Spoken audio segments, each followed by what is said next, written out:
ସମସ୍ତଙ୍କୁ ନମସ୍କାର। ମୁଁ ସ୍ୱରୂପା ଆଚାର୍ଯ୍ୟ। ଆଉ ଏଇଟା ହେଲା ମୋ କ୍ୟୁଟି ବେଟି। ହ୍ୟାଲୋ ମାମା। ତ ମୋ ଛୁଆର ମୁହଁ ଦେଖି ପାରୁଥିବେ ସମସ୍ତେ, ତାକେ ବହୁତ ଜୋରସେ ଥଣ୍ଡା ହେଇଯାଇଛି। ଆଉ ତାର ନାକ ବନ୍ଦ ହେଇଯାଇଛି ନା ବିଟୁ? ନାକ ଯାଇଛି ବେଟା। ଓଲୋ। ଏଥିଲାଗି ମୁଁ ତାର ଲାଗି ଗୋଟେ ପୋଟଲି ବନେଇ ଦେଇଛେ। ପୋଟଲି ଟିକେ ଦେଖିଦିଅ ତ ସମସ୍ତଙ୍କୁ। ତମ ପୋଟଲି ଦେଖିଦିଅ। हाँ ये रहा मेरा पोटली।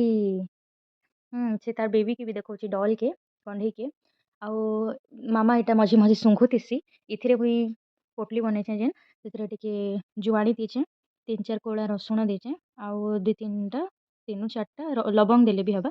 ତାକେ ଟିକେ ଫ୍ରାଏ କରିକିନା ତାକେ ଟିକେ ଜଷ୍ଟ ହାଲକା ଭାଜିକିନା ଜୁଆଣିକି ବି ଭାଜିକିନା ପୋଟଲି ବନେଇଛେ। ଆଉ ଟିକେ ରଫ୍ କରିଦିଅ ତ ବେଟା, ରଫ୍ କରିକିନା ଶୁଙ୍ଘ ତ, ଏମିତି ରଫ୍ କରିକିନା ଶୁଙ୍ଘ, ରଫ୍ କରିଦିଅ, ଏମିତି ରଫ୍ କରିଦିଅ ଆଉ ଶୁଙ୍ଘ ତ, ଏମିତି ଏମିତି ଘଷି ଦଶ ବେଟା, ଟିକେ ଘଷ, ହଁ ଏମିତି ରଫ୍ କରିକିନା ଟିକେ ଟିକେ ମଝି ମଝି ଶୁଙ୍ଘୁଥିଲି। ନାକ ବିଲକୁଲ ବନ୍ଦ नहीं हुए। ମୁଇଁ ତାକେ ହେନ୍ତା କରିକିନା ଦେସି। ବାଏ କହିଦିଅ। ତାର ବିଲକୁଲ ମନ नहीं ना, ଥଣ୍ଡା ହେଇଯାଇଛି ତାକେ, ତାର ଆଖି ମାନେ ବି ଲାଲ ଲାଲ ହେଇକିନା ଫୁଲି ଯାଇଛି ନା ବେଟା। ବାଏ ବାଏ ବାବା।